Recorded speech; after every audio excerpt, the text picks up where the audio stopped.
Shalom, Bapak, Ibu, Saudara-saudari yang terkasih di dalam Yesus Kristus. Selamat berjumpa kembali di dalam kasih kemurahan Tuhan. Pada hari ini merupakan peringatan Jumat Agung. Hari yang penting sepanjang sejarah hidup manusia, di mana seorang pribadi yang seharusnya dia hidup, tetapi dia rela memberikan nyawanya, menggantikan kita, manusia yang seharusnya mati. Kita bersyukur kepada Tuhan karena kasih dan pengorbanan Allah yang sungguh luar biasa. Di dalam Yohanes 3 ayat yang ke-16 dikatakan, karena begitu besar kasih Allah akan dunia ini, sehingga dikaruniakannya anaknya yang tunggal, supaya barang siapa percaya kepada Yesus tidak akan binasa, melainkan beroleh hidup yang kekal. Mari kita datang kepada Tuhan di dalam doa. Bapa, Engkau sungguh baik, Engkau terlalu baik, Engkau sangat baik Tuhan. Kasih dan pengorbanan-Mu begitu nyata bagi setiap kami umat manusia. Engkau sudah menebus kami dari liang kubur, dosa dan maut. Engkau angkat kami menjadi anak-anak kepunyaan-Mu, pewaris tahta kerajaan Allah.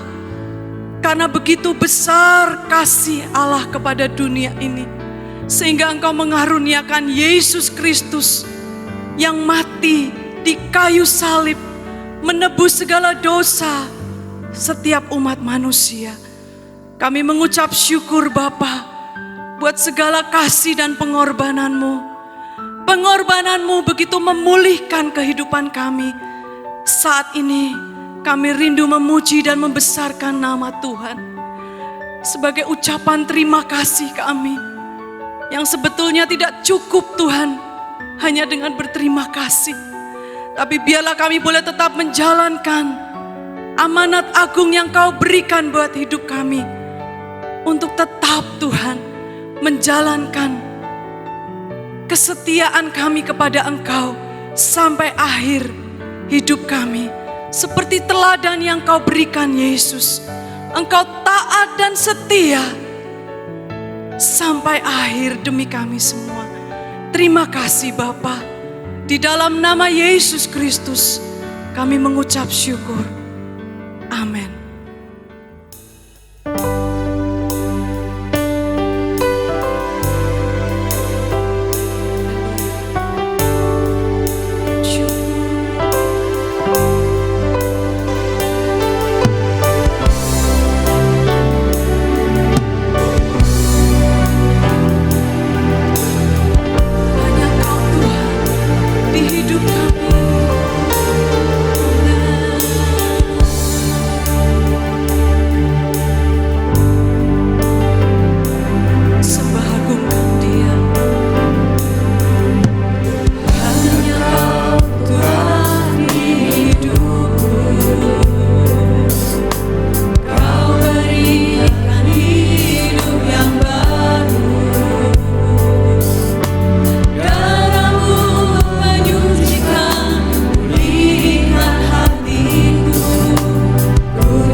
Yesaya 53 ayat yang kelima.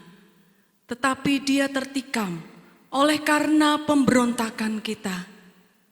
Dia diremukkan oleh karena kejahatan kita. Ganjaran yang mendatangkan keselamatan bagi kita ditimpakan kepadanya. Dan oleh bilur-bilurnya kita menjadi sembuh.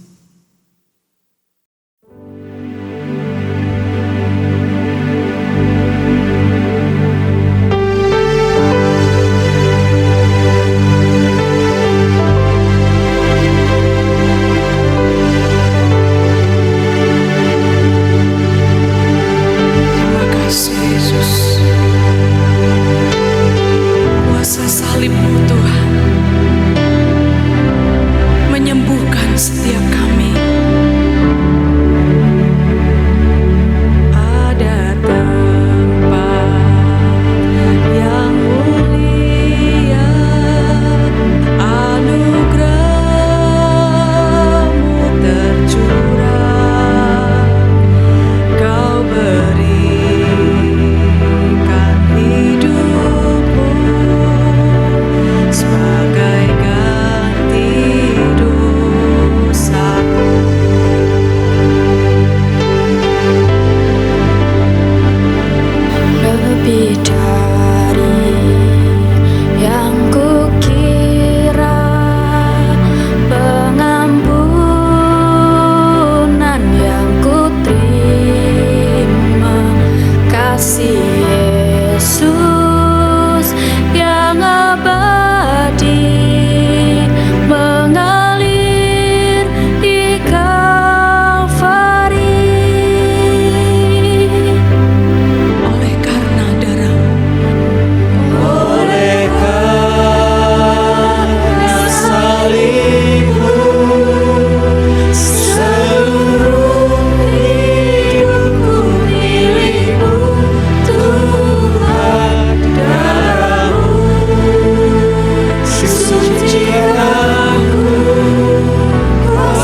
Selamat siang Bapak Ibu Saudara dikasih Tuhan, jemaat Gereja Trinitas yang dikasih Tuhan. Dan dimanapun saudara berada, saudara bisa mengikuti acara siaran tunda. Dan inilah kesempatan yang baik kita mengenang, meringati dan merayakan Jumat Agung, di mana puncak sengsara Tuhan Yesus Kristus sampai ke kayu palang, disalibkan di kayu salib di atas Bukit Golgota. Dan hari ini kita mendapat anugerah sekali lagi merenungkan kebenaran firman Allah yang diambil dari Injil Yohanes pasal yang ke-17. Dimanapun saudara berada, saudara bisa menyimak melalui Alkitab saudara masing-masing. Injil Yohanes pasal 17, mulai ayat yang ke-9. Aku berdoa untuk mereka, bukan untuk dunia aku berdoa, tetapi untuk mereka yang telah Engkau berikan kepadaku. Sebab mereka adalah milikmu. Dan segala milikku adalah milikmu, dan milikmu adalah milikku. Dan aku telah dipermuliakan di dalam mereka. Dan aku tidak ada lagi di dalam dunia. Tetapi mereka masih ada di dalam dunia. Dan aku datang kepadamu, ya Bapa yang kudus, peliharakanlah mereka dalam namamu, yaitu namamu yang telah Engkau berikan kepadaku, supaya mereka menjadi satu, sama seperti kita. Selama aku bersama mereka, aku memelihara mereka dalam namamu, yaitu namamu yang telah Engkau berikan kepadaku. Aku telah menjaga mereka, dan tidak ada seorang pun dari mereka yang binasa, selain daripada dia yang telah ditentukan untuk binasa, supaya genaplah yang tertulis dalam kitab suci. Tetapi sekarang aku datang kepadamu, dan aku mengatakan semuanya ini sementara aku masih ada di dalam dunia, supaya penuhlah sukacitaku di dalam diri mereka. Aku telah memberikan firman-Mu kepada mereka, dan dunia membenci mereka, karena mereka bukan dari dunia, sama seperti aku bukan dari dunia. Aku tidak meminta supaya Engkau mengambil mereka dari dunia, tetapi supaya Engkau melindungi mereka daripada yang jahat. Mereka bukan dari dunia, sama seperti aku bukan dari dunia. Kuduskanlah mereka dalam kebenaran. Firman-Mu adalah kebenaran, sama seperti Engkau telah mengutus aku ke dalam dunia, demikian pula aku telah mengutus mereka ke dalam dunia. Dan aku menguduskan diriku bagi mereka, supaya mereka pun dikuduskan dalam kebenaran. Berbahagialah saudaraku yang mendengar firman Tuhan, yang menyimpan dalam hatinya dan melakukan dalam kehidupannya. Saudara jemaat yang dikasih Tuhan, kita bangga sebetulnya setiap tahun kita mengadakan festival doa 50 hari. Alangkah indahnya waktu-waktu itu bersama Tuhan, alangkah mulianya hadirat Allah tinggal di dalam kehidupan kita semua, dalam kehidupan kita masing-masing. Namun sayang untuk periode tahun ini, tahun 2020, ya belum tentu kita bisa mengulang ya masa seperti itu. Tapi selama masih ada masa anugerah, kita patut bersyukur, karena saat itulah Tuhan masih meridhoi kita, mengasihi, memberikan belas kasihannya kepada kita. Jadi ketika kita membaca tadi doa Tuhan Yesus 12 jam sebelum Tuhan Yesus memasuki masa puncak sengsara, biasanya, dan kalau kita lihat sistem dunia ini menjelang berakhirnya ya masa di mana seseorang mungkin mencapai puncak kehidupannya dalam karir, dalam pelayanan, dalam status lain yang dilakukannya. berusaha untuk mempertahankan ya dengan cara memutarbalikkan mungkin ya situasi politik dan sebagainya supaya bisa dilanjutkan karir dan puncak karirnya tadi. Bahkan melakukan hal-hal yang tidak terpuji. Tapi Tuhan Yesus berbeda. Dia mengajar kepada saudara dan saya, mengajar kepada kita untuk menekuk lutut kita, berdoa kepada Allah, berdoa kepada Bapa Surgawi, Allah serba sekalian alam. Dan kalau kita perhatikan betul, doa itu terutama bagi murid-muridnya. Dan Yesus mengatakan dia tidak berdoa untuk dunia, tapi khusus bagi orang-orang dipanggilnya. Itu berarti bagi saudara dan saya juga. Dan teladan yang diberikan Tuhan Yesus itu luar biasa. Apa yang disampaikan sungguh-sungguh memberikan suatu pola, suatu sistem bagaimana kita menghadapi masa-masa seperti sekarang ini juga. Saudaraku, yang berbahaya adalah kalau doa itu tidak kita resapi. Karena half conversion may become whole perversion.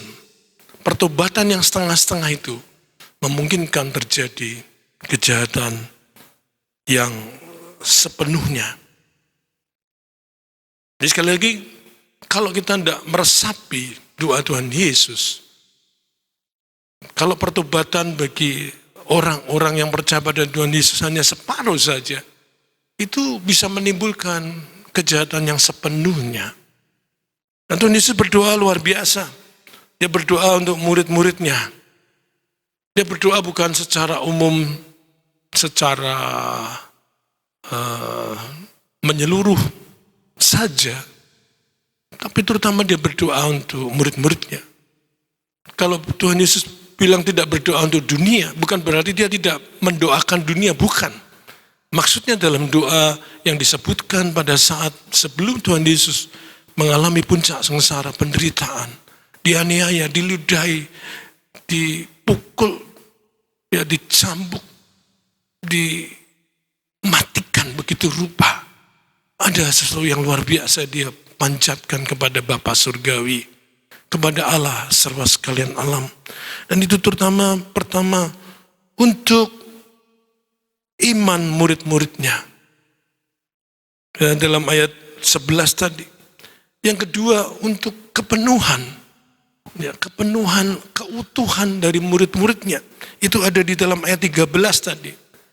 Yang ketiga untuk masa depan murid-muridnya. Perlu sekali Tuhan mendoakan ya, iman murid-muridnya, kepenuhan secara utuh murid-muridnya, dan masa depan murid-muridnya, pelayanan, kehidupan, dan iman mereka.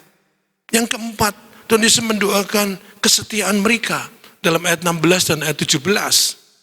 Luar biasa ya, perincian apa yang didoakan Tuhan Yesus, memberi teladan pada saudara dan saya, terutama para pemimpin gereja. Saudara mendoakan enggak? Ya, umatmu sudah mendoakan enggak?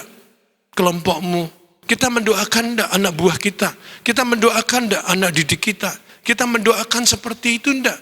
Untuk setiap orang yang ada di bawah pengaruh kita. Yang kelima, Tuhan mendoakan kesetiaan mereka tadi. Ya, ayat 16 dan ayat 17. Dan ayat yang ke-18 mendoakan tentang buah-buah yang akan dihasilkan oleh orang-orang di bawah kita. Doakan supaya mereka berbuah, supaya mereka menghasilkan kehidupan yang berkemenangan. Mendoakan anak-anak didik kita, murid-murid kita. Tanggung jawab di bawah kita, ada banyak orang.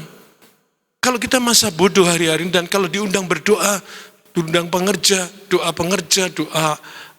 persekutuan, dan biasanya kita menolak. Padahal itu tanggung jawab kita semua. Tuhan memberikan teladan yang bagus sekali. Dan Tuhan mendoakan persekutuan mereka dalam ayat yang ke-21. Fellowship harus tetap berjalan.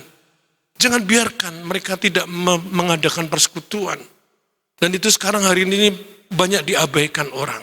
Komunitas-komunitas tidak berfungsi. Sangat menyedihkan bukan? Tanggung jawab saudara dan saya. Tuhan juga memberi contoh. Dan yang terakhir Tuhan mendoakan rasa berkeluarga. Punya sense of belonging. memiliki keluarga. Tuhan berdoa supaya bersatu jadi satu. Tuhan Yesus dengan kita dengan Tuhan Yesus, dan kita juga dengan Allah Bapa.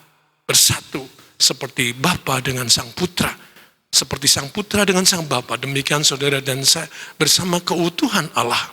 Luar biasa. Ya, ayat-ayat ini sungguh mengagumkan. Jadi saudaraku, kalau kita melihat bagaimana saudara dan saya anugerahnya, kasihnya kepada saudara dan saya, mari kita sadar bahwa bagian dari doa seperti apa yang disampaikan oleh Tuhan Yesus adalah juga bagian dari perenungan atau meditasi. Tanpa meditasi, tanpa perenungan, mana mungkin kita berdoa dengan kusuk, mana mungkin kita berdoa kontemplasi. Doa kontemplasi, berdoa dengan kusuk. Dalam doa 50 hari selalu ada doa kontemplasi, doa yang kita naikkan dengan kusuk. Yaitu modelnya bisa masing-masing gereja bagaimana. Model seperti kami mungkin rame, model gereja Trinitas mungkin rame. Ya, agak sepertinya suasananya beda, suasana perang seperti itu. Beda dengan tempat lain, tapi tetap adalah doa kontemplasi seperti apa yang kita lakukan bersama. Dan doa itu saudaraku adalah meditasi, ya, luar biasa. Yosua pasal 1 ayat 8 dan Mazmur 1 ayat yang kedua berkata, renungkanlah firman itu siang dan malam, ya, maka kehidupanmu akan berhasil. Doa tanpa meditasi tidak benar sebenarnya, dan tidak mungkin tanpa kita merenungkan firman Allah. Kita hanya mengukakan, menyampaikan isi hati kita tanpa mau mendengarkan Tuhan, tidak bisa. Doa, bagian daripada doa adalah doa meditasi, dan Tuhan Yesus mendengarkan apa yang disampaikan Bapa di surga, apa yang difirmankan disampaikan kepada murid-muridnya. Seperti itu. Alangkah baiknya kalau kita merenungkan bagian-bagian firman Allah dalam doa kontemplasi, dalam meditasi, perenungkan. Dan perenungan sangat berguna, sangat luar biasa. Yosua sukses, Yosua berhasil karena merenungkan firman itu siang dan malam.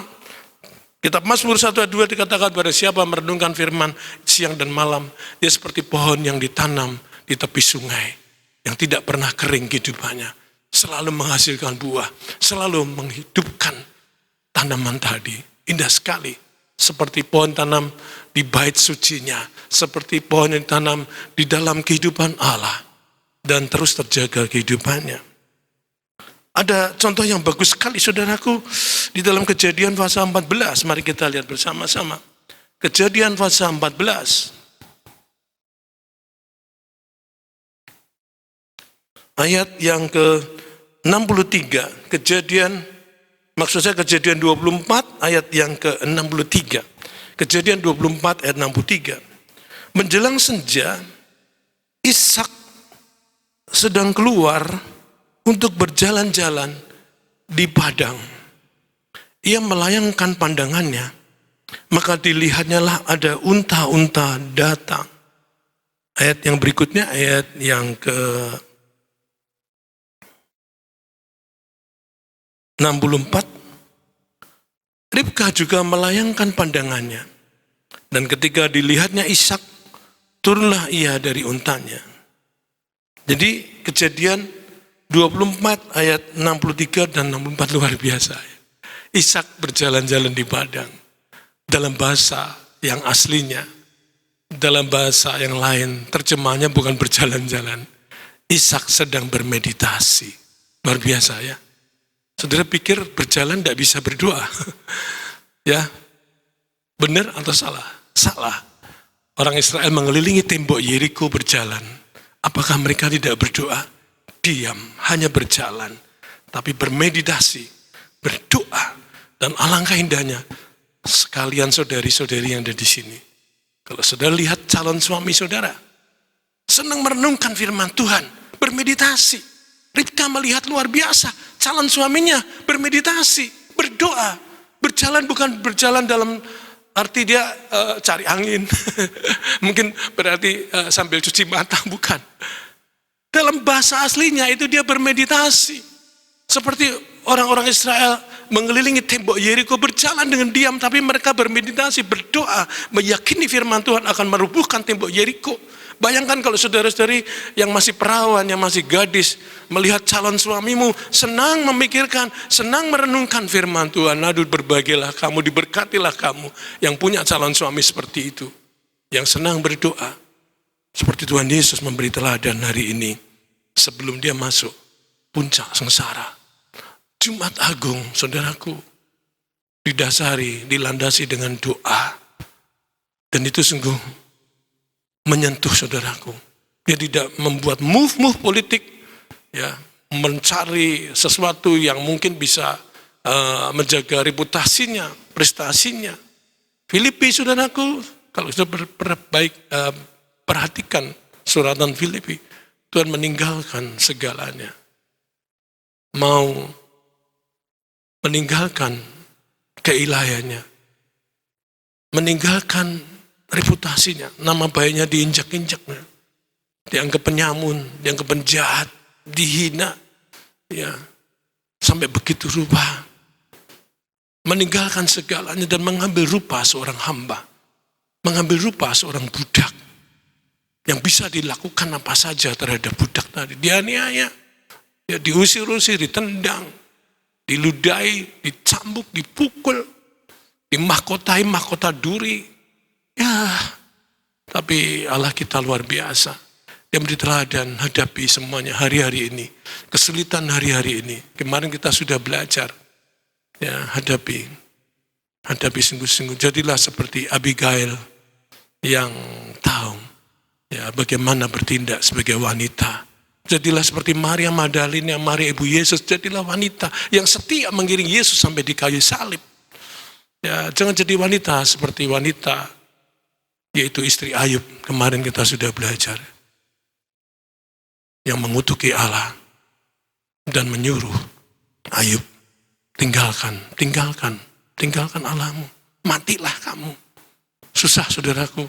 Hari-hari ini kalau kita masih ada dalam konteks yang seperti itu, minta ampun kepada Tuhan. Allah Maha Pengasih dan Penyayang, sungguh luar biasa. Ayat satu lagi sebelum kita selesai, Mazmur 63. Mazmur 63.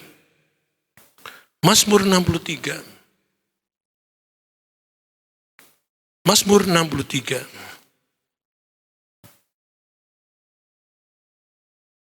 Ayat 6 dan ayat 7. Mazmur 63 ayat 6 dan ayat 7. Seperti dengan lemak dan sumsum, maka saya ulangi. Seperti lemak dan sumsum, jiwaku dikenyangkan. Dan dengan bibir yang bersorak-sorak, mulutku memuji-muji. Ayat 7, apabila aku ingat kepadamu di tempat tidurku, merenungkan engkau sepanjang kawal malam. Meditasi. Itu menimbulkan sesuatu yang sensasi, yang luar biasa. Seperti dengan lemak dan sumsum, jiwaku dikenyangkan. Aduh, ya saudara pernah menikmati sumsum ya? Kalau orang yang memahami ya kuliner, kalau dia makan sesuatu yang sumsumnya bisa disedot, dihisap, luar biasa. Tidak semua orang bisa menikmati ya. Ada bagian dari seperti sop buntut atau sop konro kalau di ujung pandang Makassar. Itu sumsumnya disedot, enak sekali ya. Ya, bagian dari sop buntut tadi dari tulang-tulang sapi atau bagian dari organ sapi, jadi sumsumnya disedot pakai mulut. Rasanya nikmat banget. Ya seperti itu kalau kita merenungkan firman Tuhan dalam doa, dalam pergumulan. Dan saya percaya hari ini saudara perlu berdoa, kita perlu berdoa. Dalam perenungan ini tadi, saudara dan saya mendapat jawaban, mendapat lemak, ya, mendapat sumsum yang luar biasa, yang memberikan satu energi baru, ya, energi ilahi. Dan kita perlu, saudaraku, dalam masalah kebaikan Allah, jangan ragu, Dia berikan segalanya. Saudara dan saya mesti melihat campur tangan Tuhan yang luar biasa. Jadi kalau dari hari ini masyarakat ya sulit untuk melihat apa yang mestinya bisa dilakukan secara individu, Saudaraku, marilah kita percaya, ya, bukan hanya individu yang punya moral, ya, sedangkan masyarakat tidak punya moral, atau sebaliknya masyarakat punya nilai moral yang tinggi, tapi individu tidak punya moral yang tinggi. Mana yang mesti kita pahami dan kita lakukan?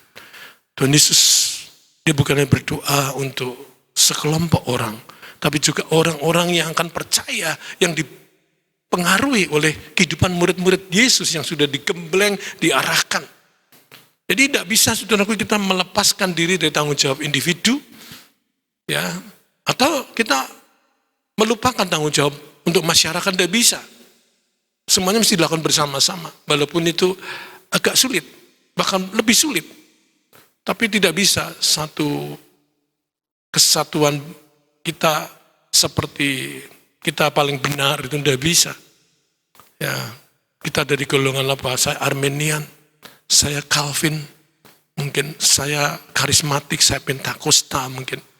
Saudaraku, ya, pengarang buku The Bible Smuggler atau penyelundup Alkitab, itu terkenal sekali di dunia. Dia menyelundupkan Alkitab ke negara-negara komunis dan sebagainya. Setiap kali orang tanya kepadanya, doktrinmu apa? Aliran doktrinmu apa? Dia tidak menjawab, tapi dia memberikan Alkitab kepada orang yang bertanya itu. Saudaraku, kita masih bertentangan satu dengan yang lain. Kita hanya berpikir tentang individu saja tanpa berpikir secara global. Tuhan Yesus bilang kita harusnya bersatu. Dalam sebuah peristiwa perang dunia, ya, ada seorang yang dipenjara, namanya Kuller. Dan Kuller kemudian dilemparkan dari satu sel di mana dia sudah ditanam di situ, ditahan di situ berbulan-bulan. Tiba-tiba hari itu dia dibuang ke satu sel di mana ada 3 orang Kristen lainnya. Ya. Rezim Nazi pada waktu itu, rezim Hitler, kejam sekali. Tapi justru di dalam persekutuan, di dalam kamar baru, tahanan baru, mereka menemukan pintu bekas. Ya. Dan mereka membuat perjamuan kudus. Ada yang orang Calvin, ada orang Pentakosta, ada orang Bala Keselamatan, ada orang gereja independen. Mereka membuat perjamuan suci pada waktu itu. Dan itulah persatuan yang Tuhan kehendaki. Bukan hanya individu, bukan hanya masyarakat luas, tapi satu keluarga, satu keluarga. Doa Yesus supaya kita bersatu. Sebelum Yesus meninggalkan kelompok muridnya, sebelum Yesus mati menebus saudara dan saya, dia tekankan itu. Bersatu, bersatu, bersatu. Mari kita bersatu memerangi hari-hari ini, kesulitan hari-hari ini, bahu-membahu, tolong-menolong, supaya negara kita survive, supaya masyarakat kita lestari, supaya gereja kita juga tetap bisa eksis dalam dunia penuh kesulitan ini. Tuhan memberkati kita. Amin.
Shalom, Bapak Ibu, Saudara-saudari yang terkasih di dalam Yesus Kristus.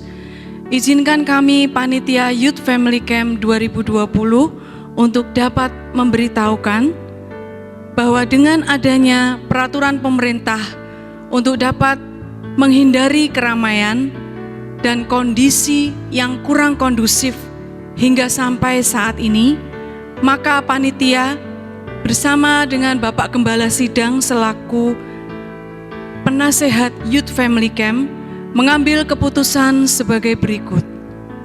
Menunda pelaksanaan Youth Family Camp 2020 yaitu di antara bulan Desember 2020 ini sampai dengan awal Januari 2021. Untuk informasi lebih lanjut, Bapak Ibu Saudara bisa menghubungi panitia Ibu Rosi Bawati atau Ibu Rahayu.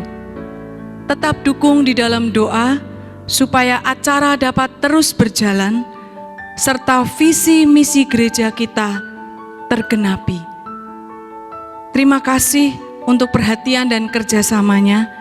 Tuhan Yesus memberkati kita semua.